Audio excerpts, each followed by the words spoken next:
Welcome to whistle.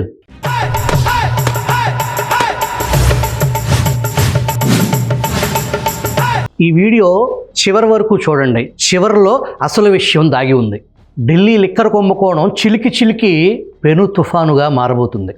Delhi సారా వ్యాపారంలో అసలు హస్తం ఎవరిది? తనను ఈ పనికి పురమాయించింది ఎవరు? పింకీల ప్యాలెస్ గుట్టు మొత్తం విప్పేయనున్నారా? కవిత నోరు విప్పితే దొరకు చావు డప్పుల శబ్దం వినపడినట్టేనా? 100 గొడ్లు తిన్న రాబందు ఒక గాలివానకు ఒరిగిపోయినట్టు అమాయకుల బలిదానాల పునాదులపై అన్యాయం, అక్రమాలు, పచ్చి అబద్ధాల పిల్లర్లు నిర్మించి అంతులేని ధనరాశులు పోగేసుకుని అప్పుల కుప్ప తెలంగాణ తయారు చేసిన నేరానికి పాపం పండే రోజు కూతురు రూపంలో పెను ఉప్పెనకు కేటీఆర్ కనుమరుగవటం ఖాయంగా కనిపిస్తుంది. తెలంగాణ బాపుకు కూతురు కవిత డాడీ ఓ మై డాడీ అని రాసిన లేఖ పింకీల వెన్నులో వణుకు పుట్టిస్తుంది. కుమారుడు గ్రాడ్యుయేషన్ కార్యక్రమంలో పాల్గొనడానికి కవిత అమెరికా వెళ్ళారు. అక్కడ బీఆర్ఎస్ రజతోత్సవ కార్యక్రమాలలో పాల్గొకపోవటం కూడా పలు అనుమానాలకి తావిస్తుంది.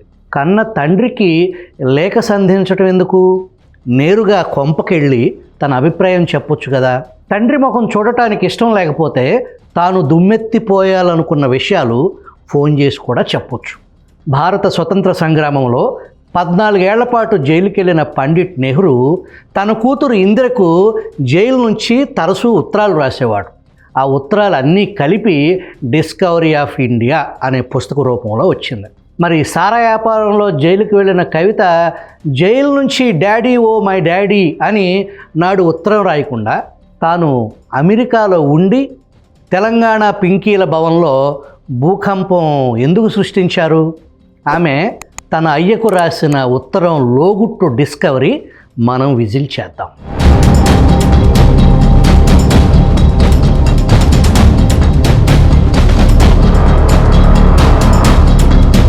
వాస్తవానికి వరంగల్లో నిర్వహించిన పింకీల రజతోత్సవ సభ సాక్షిగా కవిత మనస్సు మరింత గాయపడింది.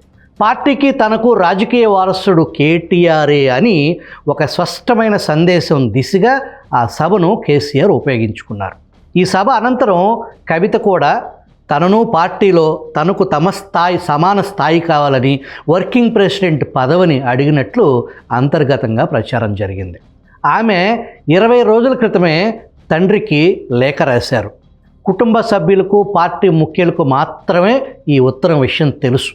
2 రోజుల క్రితం ఆ లేఖ సోషల్ మీడియాలో ప్రత్యక్షమైంది. ఉత్తరం రాస్తే రాసిన వ్యక్తికి, అందిన వ్యక్తికి మాత్రమే తెలియాలి.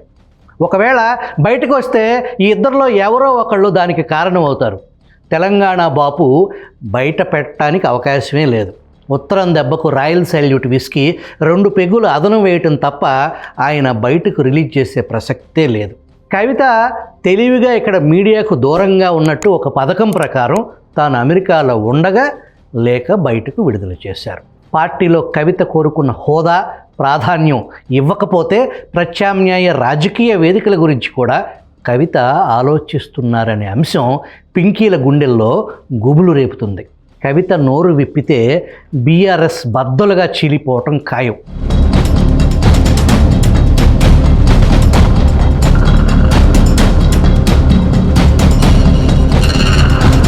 విషయం ఏంటంటే ఢిల్లీ లిక్కర్ కుంభకోణంలో కవితను దించిందే తండ్రి కేసీఆర్. కొడుకు కేటీఆర్పై కమలదళం ఫోకస్ ఎక్కువగా ఉంటుంది అని భావించి తెలంగాణ బీఆర్ఎస్ సారథి, తెలంగాణ బాపు వారసుడిగా కొడుకు తారక రామారావే అని గులాబీ బాస్ ఏనాడో ఫిక్స్ అయ్యారు. తన కొడుకు కోసం టీఆర్ఎస్ 2.0 పాలనలో మొదట్లో మేనలుడు హరీష్రావు తోక కట్ చేసి తన దారిలోకి తెచ్చుకున్నారు. కవిత ప్రధానంగా మదనపడే అంశం ఏంటంటే నన్ను నిప్పుల్లోకి తోసేసి బీజేపీతో డీల్ సెట్ చేయటంలో అలసత్వం, తాను జైలు పాలవ్వటానికి ప్రధాన కారణం తండ్రే అని ఆమె బలంగా నమ్ముతున్నారంట. తెలంగాణ బాపుకు ఇంకో సమస్య వచ్చి పడింది.